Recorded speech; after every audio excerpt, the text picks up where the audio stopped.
Politics రావాల్సిన అవసరం లేదు. కానీ నాకేమనిపించిందంటే చదువుకున్న చదువు విజ్ఞానం బాధ్యతనిచ్చింది.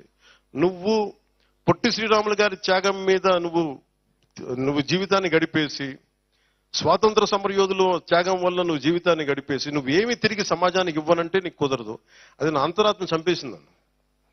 దానికోసం వచ్చాను రాజకీయాల్లోకి. పదవి రావచ్చు, రాకపోవచ్చు, గెలవచ్చు, ఓడిపోవచ్చు. ఈరోజు గెలవచ్చు, కానీ నాకు ఈరోజున ఉప ముఖ్యమంత్రి కావచ్చు. కానీ నేను ఎప్పుడు ఒకటే మనిషిని. ఓడినా గెలిచినా పదవి ఉన్నా లేకపోయినా నేను ఒకటే వ్యక్తి. అది మారదు. 2014లో కూటమి గెలిచినప్పుడు నేనేం ఆశించలేదు. అందరి కోసం పనిచేసి పెట్టాను. రాష్ట్ర ప్రభుత్వం బాగుంటుంది, ప్రజలు బాగుంటారు అనుకున్నాను. ఆ తర్వాత మీకు పర్యావసనాలు తెలుసు. 2019లో ఒంటరిగా పోటీ చేశాం, నలిగాం, ముందుకెళ్ళాం, నిలబడ్డాం. 2024కి ఎలక్షన్ రిజల్ట్స్ వస్తా ఉన్నాయి. మీరు మాట్లాడుతున్న మైక్ ఇచ్చానా?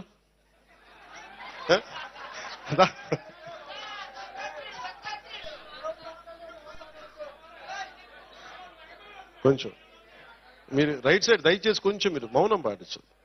ఎందుకంటే మీరు మాట్లాడుకునే అడిగితే మైక్ ఇస్తాను, నేను కూడా వింటాను. మైక్ పంపించాడు ఏనండి. నువ్వు కోపడు, నువ్వు శాంతించి చెప్తాను నా మాట. ఎంతసేపు గొడవలు పడతాం, ఎంతసేపు తిట్టుకుంటాం, ఎంతసేపు కొట్లాడుకుంటాం. అరే ప్రేమగా ఉండదు కొంతసేపు. 2024లో మొన్న ఎన్నికలప్పుడు నేను ఆలోచిస్తున్నాను, రిజల్ట్స్ చూడాలా వద్దా, నాకు పిఠాపురం నన్ను గెలిపిస్తా లేదా, ఓకే ఏం లేదు నేను అనుకుంటున్నా. ఓడిపోయినప్పుడు నేను ఆ రోజు కూడా టీవీలు చూడలే. నేను ఒకటే పెట్టుకున్నా, నిజంగా ఇరిటేట్ చేస్తున్నాం ఇక్కడ, ప్లీజ్ మీరు దయచేసి మీరే please I request you either you stay are leave. మీరే తప్పది మాట్లాడద్దు. ఎవరో తెలియదు నాకు. అక్కడ బయటికి వెళ్ళిపోండి ప్లీజ్. తప్పది. ఎవరు అక్కడ కింద పంపించేయండి బయటికి please. Send them out. Okay నేను ఉన్నాను కదా, నేను సాగండి.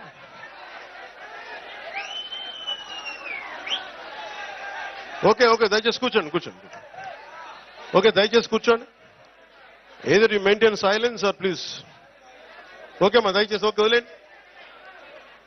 2000 నాకు రిజల్ట్స్ టీవీలో చూడాలా లేదా నేను కూర్చొని ఆలోచిస్తా ఉన్నా.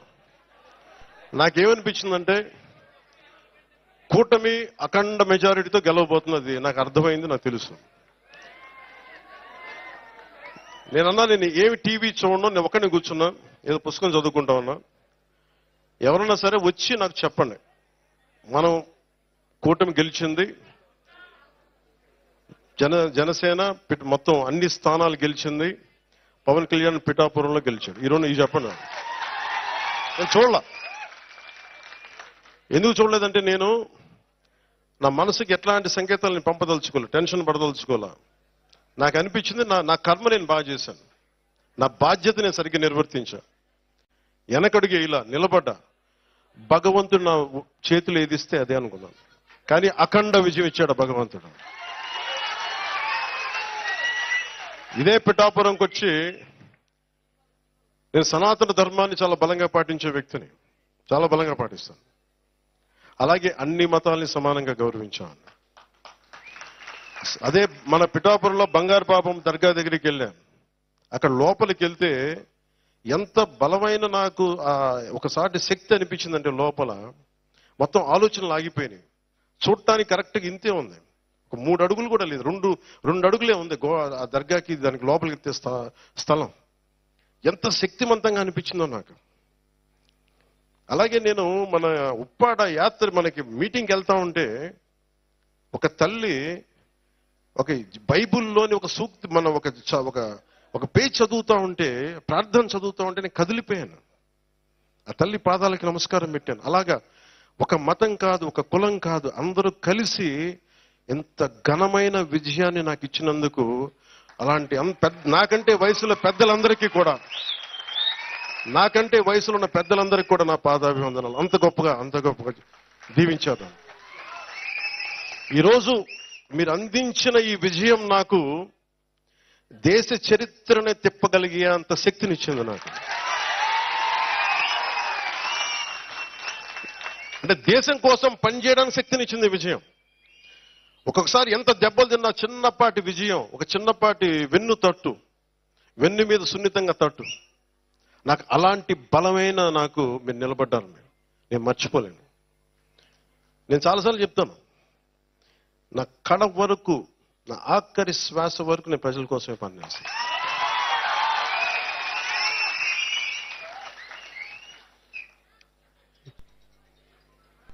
నేను అలాగే అయిపోగానే వచ్చేద్దాం అనుకున్నాను. లోపల ఉబలాటం వచ్చింది, సంతోషం వచ్చింది, చెప్పుకుందాం, పంచుకుందాం, తిరిగేద్దాం, చేతులు ఊపేద్దాం, అందరికీ మన గజమాలలో వేస్తారంటే వేయించుకుందాం అనుకున్నాను. కానీ నాకు ఎలా ఉంటుందంటే,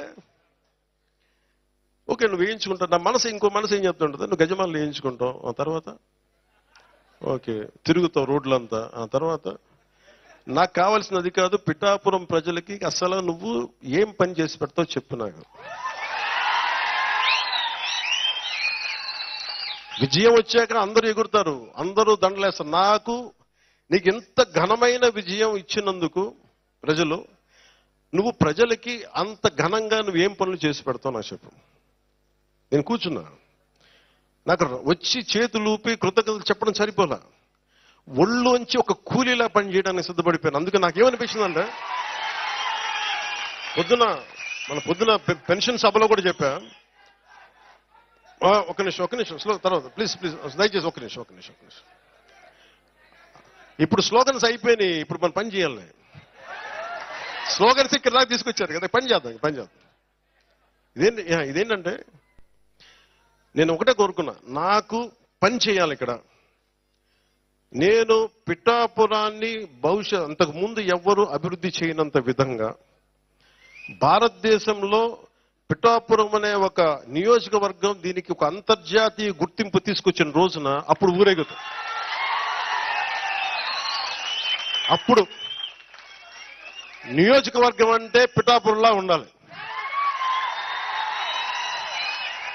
మతాల సామరస్యత కానీ, భిన్నమైన మతాల సామరస్యత కానీ, భిన్నమైన మనకి సమూహాల మధ్య సామరస్యత కానీ, అభివృద్ధి కానీ, చూడటానికి చక్కటి పల్లెటూరి వాతావరణం ఉండి, ఒకవైపు దర్గా, ఇంకొక వైపు ఆంధ్ర బాప్టిస్ట్ చర్చ్, ఇంకొక వైపు మనకి అమ్మవారి గుడి, కుకుటేశ్వర స్వామి, దత్తా శ్రీపాద శ్రీవల్లభుడు, ఇది టూరిజం సర్క్యూట్ చేయాలి. ఇవి ఒకవైపు టూరిజం డెవలప్మెంట్ జరగాలి.